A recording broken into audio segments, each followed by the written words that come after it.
We don't have Aaron with us tonight, and so our tech, we're having to run it on our own, and you can see how much we need Aaron when he's not here. It becomes very, very obvious how inept we all are when it comes to technology. But let's get up for Jess in the back, who's been doing a great job. I walked in tonight and they were like, yeah, you're gonna have to like mix the sound for the band. And I was like, I have absolutely no idea how to do that. But you guys sounded amazing. It had nothing to do with me. It was all you. So I wanna start things off tonight a little bit different than we normally do. I need somebody who thinks they're strong to come up and prove it to us. Who thinks they are pretty strong? I think Olivia is pretty strong. I'm gonna go with Jonah though. Come on, Jonah. Come on up here. Come on up to the stage. All right.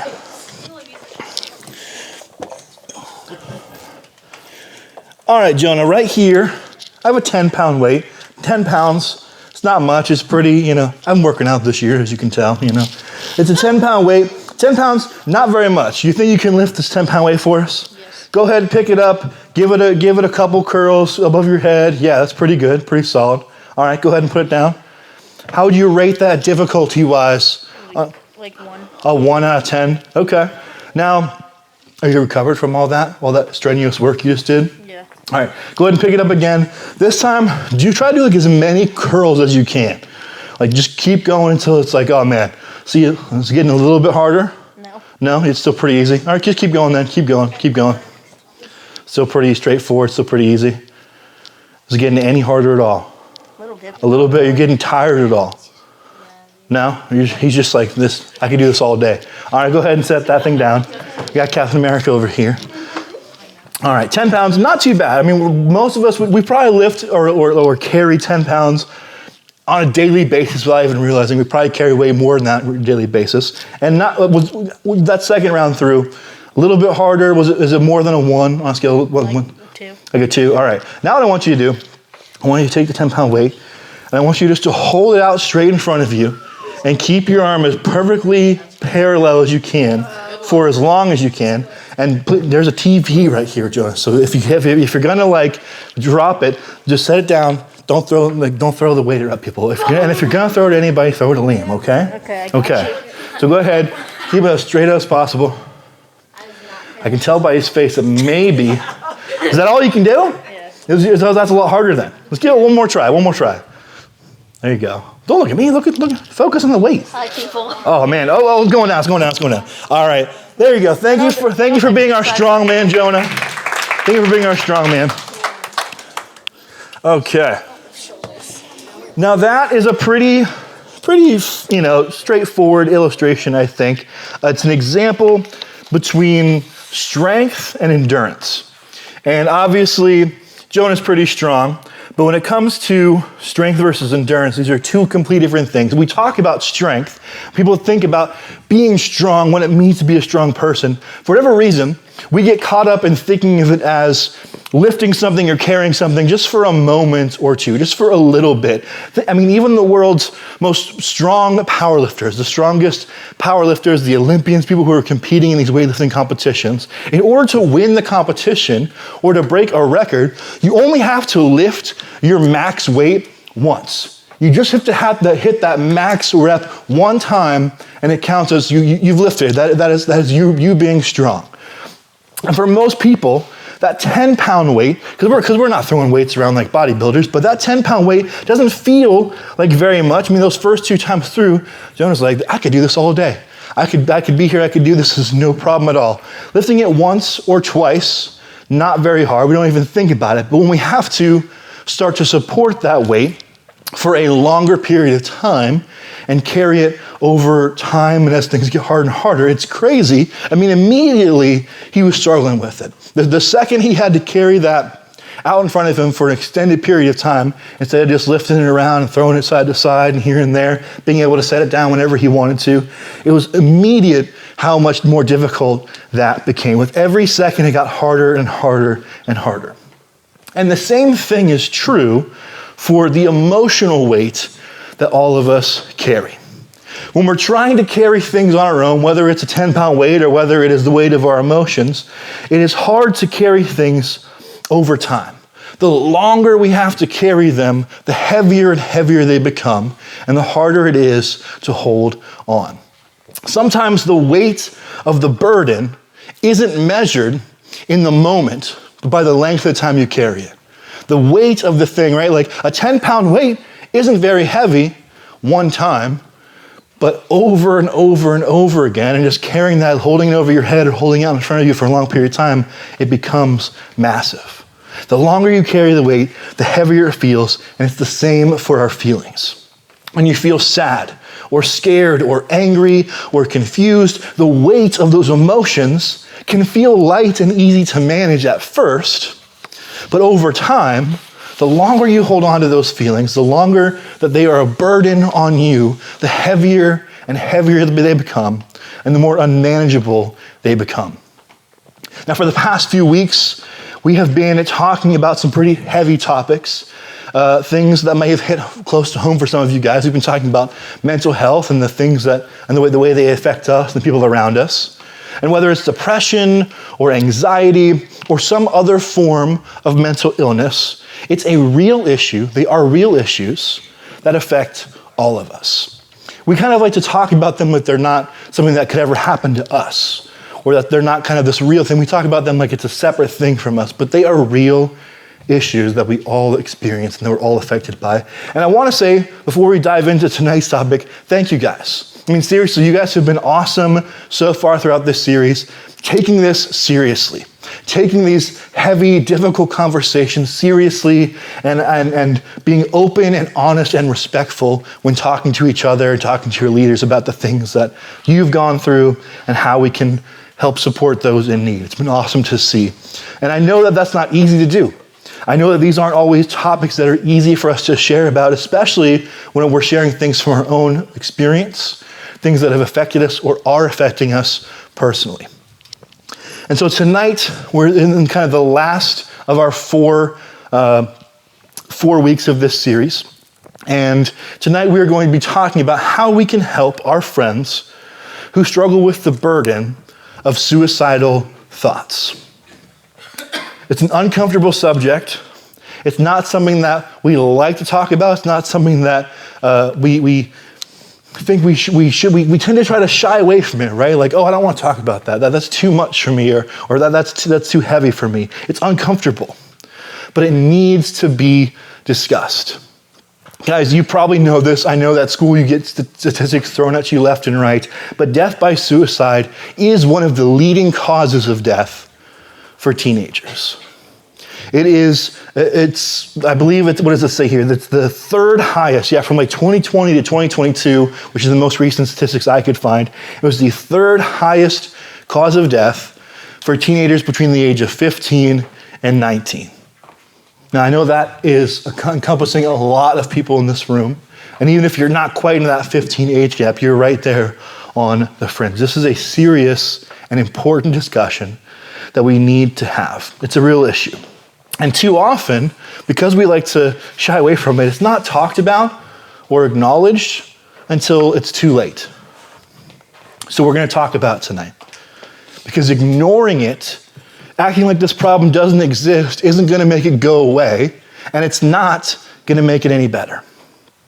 And so to better understand suicide and suicidal thoughts, I want to begin, as we have kind of the past few weeks, by setting the record straight on a few misconceptions and misunderstandings some of us might have specifically about the connection between mental illness and suicidal thoughts. You see, suicidal thoughts are not limited to people who have a mental illness. Just because a friend struggles with anxiety or depression or some other kind of mental disorder does not necessarily mean that they are going to have suicidal thoughts. Now, it may increase their likelihood. It might make them maybe more susceptible to these things because of the pressures they're under or the things they're experiencing. But that isn't the only reason someone might experience suicidal thoughts of any kind. Just because you have anxiety or depression or suffer from any of these other disorders, that isn't a guarantee, that isn't a diagnosis. In fact, research has shown that there are a lot of other factors that can be taken into consideration, the first of which is physical injury. Guys, something as simple as having a concussion or a traumatic brain injury can make you more susceptible to falling a victim to some of these types of mental illnesses and start to change the way your brain functions. And that can lead to having suicidal thoughts. Prolonged stress, right? We just had the whole thing up here with the weight, like prolonged stress, having to carry the weight of a stressful situation or a hard situation over a long period of time. Things that at first might seem manageable, but the longer you have to go through it, the harder and harder it becomes, the more difficult it becomes to carry until that burden becomes too much for you to carry on your own any longer. Prolonged stress can be a factor. Excessive screen time and social isolation. This makes me sound like an old person, I know, but your generation is experiencing isolation in ways that previous generations, mine included, can't even begin to comprehend or understand. And not only are you some of the first people in history to grow up your entire lives with screens and having access to all these different kinds of technology, but you also lived through the COVID-19 pandemic, as did we all. But for you guys, it was during a pivotal time in your life where otherwise you would have been developing crucial social skills and having crucial life-lasting interactions and building those friendships and those relationships, developing those social skills and interactions. And the result we are beginning to see from all of these things put together is teenagers finding themselves more isolated than any previous generation ever has been before. And so not only are many of us carrying a weight that we shouldn't have to carry for longer than we should have to, but we are doing it by ourselves. We're holding on to that weight alone. Now this ties into the next thing, which is negative social media usage. Obviously, this is something you guys are familiar with as well. Cyberbullying, constant comparisons, feeling like you're not good enough between you and other people, seeing them online. It can cause anyone to struggle deeply with self-esteem and that slippery slope that can then lead to those darker and darker places. And lastly, societal pressures. Your generation is also the most diverse generation in history, which is an amazing thing. It's something to be celebrated, it's something to be commended, but it can also cause conflict. See, because you guys, and you're more well aware of this than even I am, you don't fit in to the neat little box that previous generations have decided you're supposed to fit into, the normal that they tell you you're supposed to be. And so things like sex and race and religion and gender identity and political affiliation, all of these things can be sources of societal pressure that can lead to an increase in mental illness and eventually suicidal thoughts. For example, a recent study of 28,000 LGBTQ plus teens and young adults found that 41% have seriously considered attempting suicide at some point in their life. This is a complex problem, and complex problems rarely have simple solutions, which is exactly why it is so important that we learn to have these kind of conversations in church, that we get comfortable having these kinds of conversations in church, because I believe that the church can and should be one of the ways that God brings hope to the hopeless. Fortunately, the Bible has a lot to say about how God can bring hope into our lives, especially for those of us who may be in the darkest of places, especially when difficulties and troubles are weighing us down. So we're going to begin tonight in the book of Isaiah. And for some context for you guys, the book of Isaiah was written right before an invading army was about to conquer the people of Israel. And Isaiah's job was to tell the people what God wanted them to know and what he wanted them to remember. Because you see, both God and Isaiah knew that there were tough times ahead.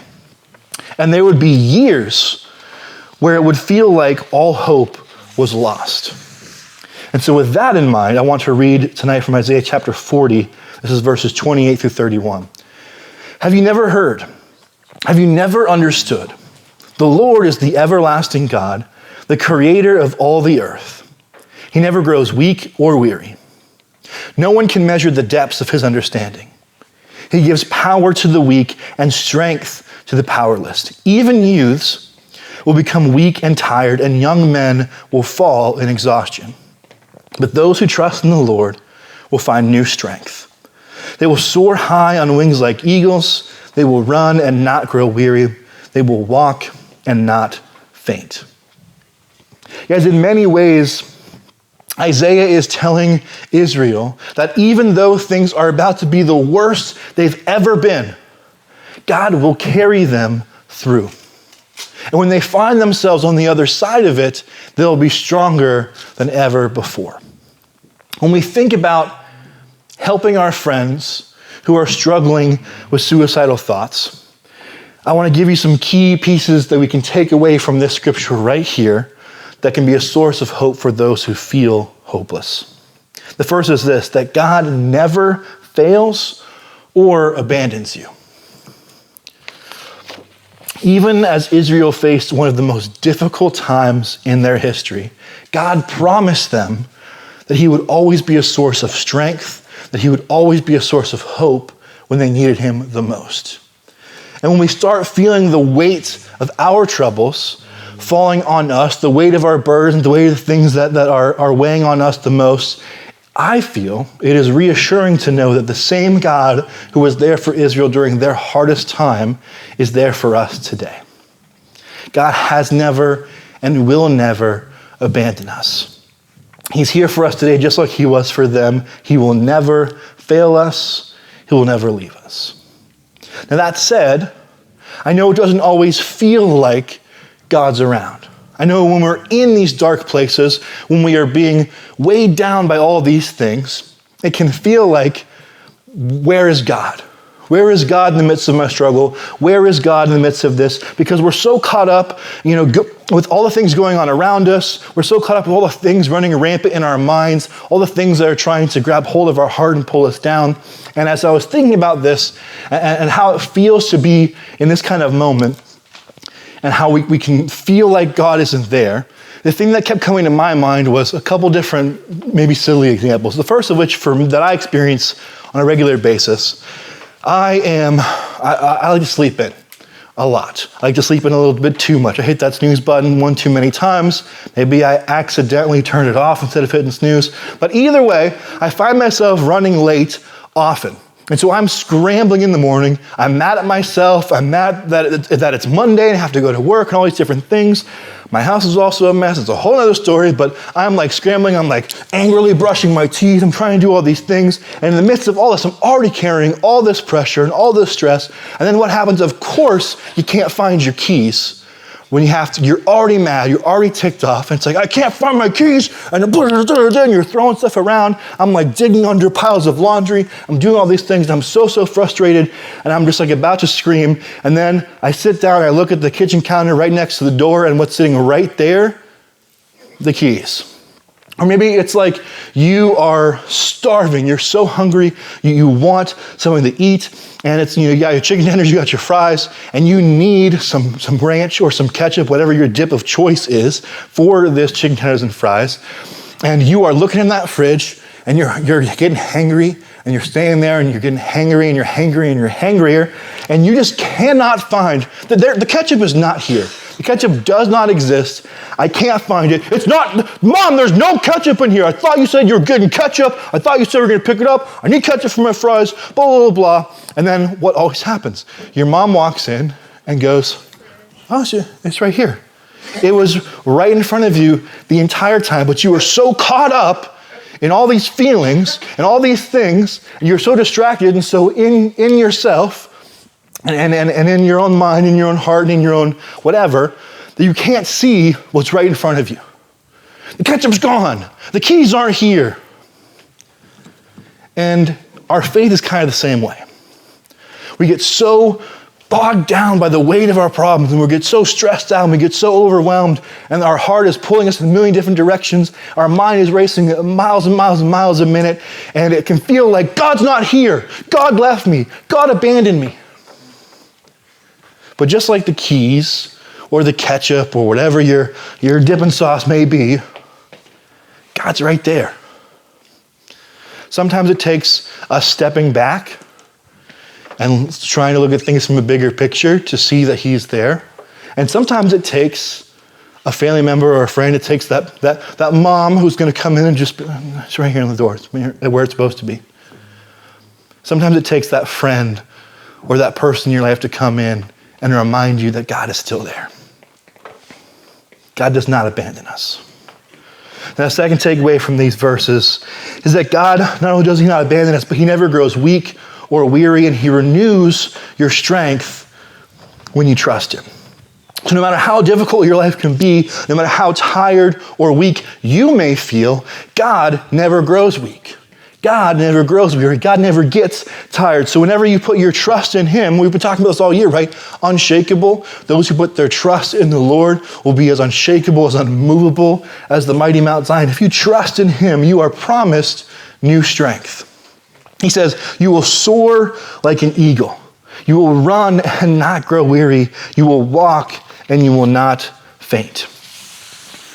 When you're feeling like the weight of your struggles and your trouble is beginning to be too much and you start to feel hopeless, you find yourself slipping into those dark places, this passage hopefully will help lift some of that weight off your back and give you some hope that you need in order to thrive. And I hope we can take the lessons we learn from this and share them with our friends who are struggling the most. Now, in a practical sense, there's a couple things we can do, a couple things we can remember to be there for our friends who are struggling specifically with suicidal thoughts. The first is to take the situation seriously. Guys, listen and look out for warning signs. Obviously, direct comments about suicide and wanting to take one's life are clear signs of suicidal thoughts, but even offhanded comments or jokes should be reason for concern. That should make your ears perk up a little bit. Like if your friend is joking about, oh man, I just wish I would end it all. I just wish this be it for me. Maybe better off if I didn't wake up tomorrow. Ha ha ha, LOL. We kind of tend to minimize it a bit. We can joke around about it a bit.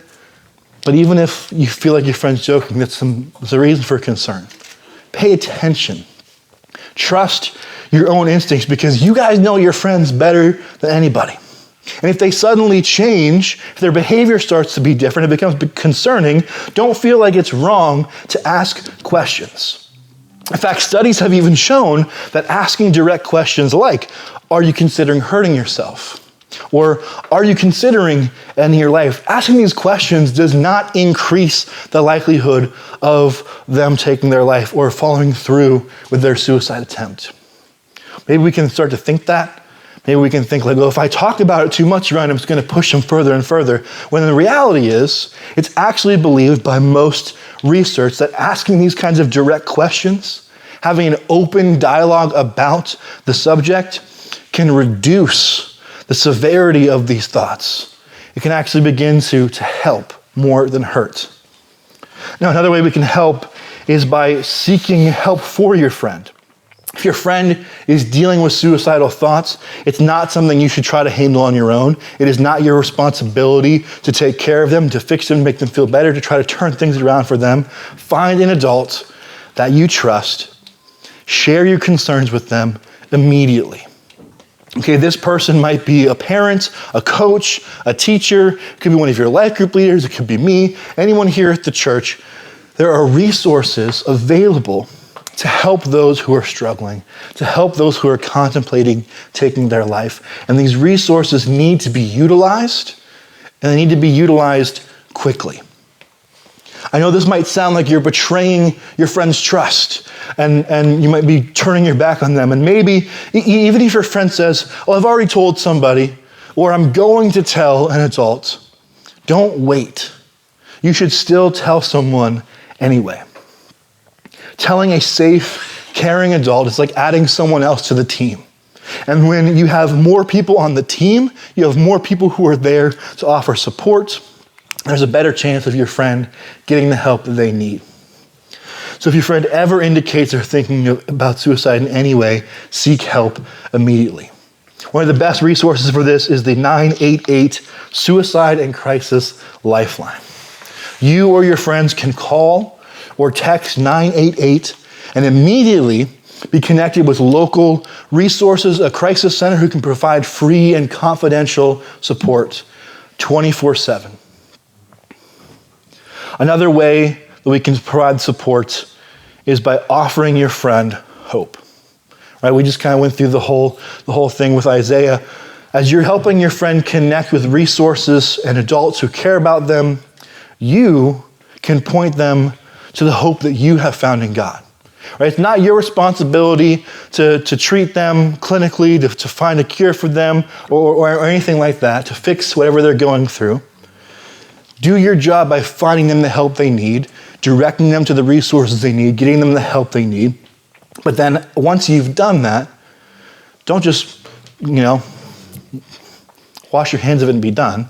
You're still their friend, still be there for them, and use this opportunity to offer them hope. Share what Jesus has done for you. Point them to the hope of God, the message of hope that we talked about tonight. The message of hope that as followers of Jesus, we can uniquely offer to a person who is struggling, who has lost all hope. As followers of Jesus, we have a knowledge and experience of what hope truly is and what it truly means that only we can offer those who are struggling. We can point these friends to a life-transforming hope found in God alone, because he is the source of all hope. And lastly, as we've said each and every week, uphold your friend in prayer. You're not going to fix your friend, but you can genuinely help them by entering into their pain with them through prayer. Ask God to heal them, ask God to restore them, ask God to speak truth into their life, to pick them up off the ground, to dust them off, and to breathe that life and that hope into their life.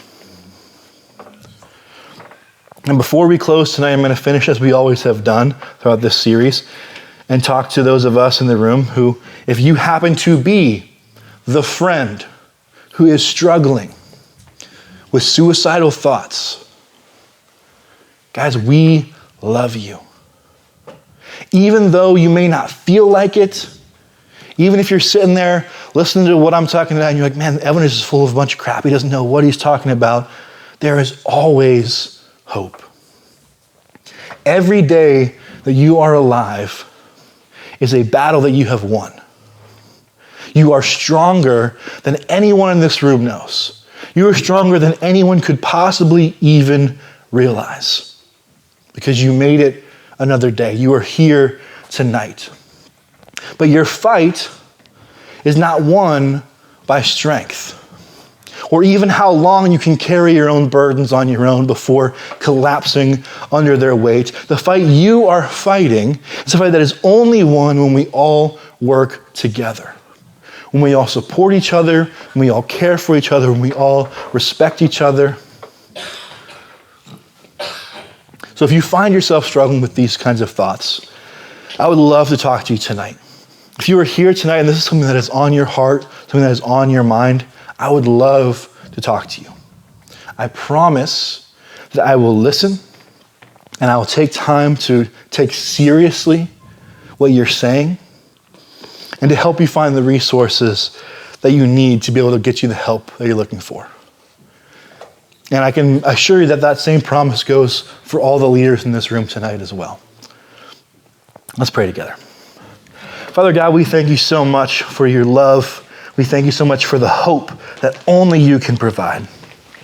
God, we know that whether it is suicidal thoughts, whether it is depression or anxiety or some other thing that is weighing us down, some other mental illness or disorder or just weight that we are carrying tonight, whatever it may be, we are all carrying something.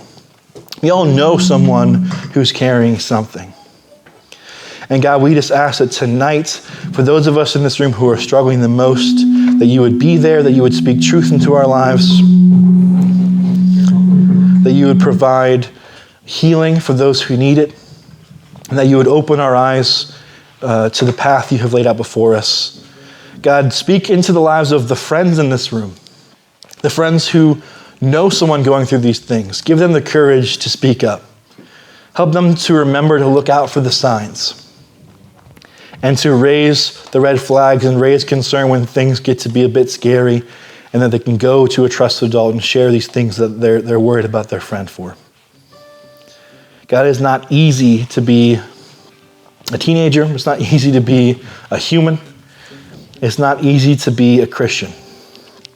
To know that there's this hope out there, to know that there is this God who loves us out there, but to still feel at times like we are alone. Help us to remember that we are never alone, that you have never and will never abandon us, and that you will never fail us. As we move into this time of worship, God, just open our hearts and our minds, prepare us for what it is you have to say to us tonight. Speak truth into our hearts. Fill us with your Spirit. Let us walk out of here feeling more whole than we did on the way in. We pray these things in the name of your Son, Jesus, who died for us. Amen.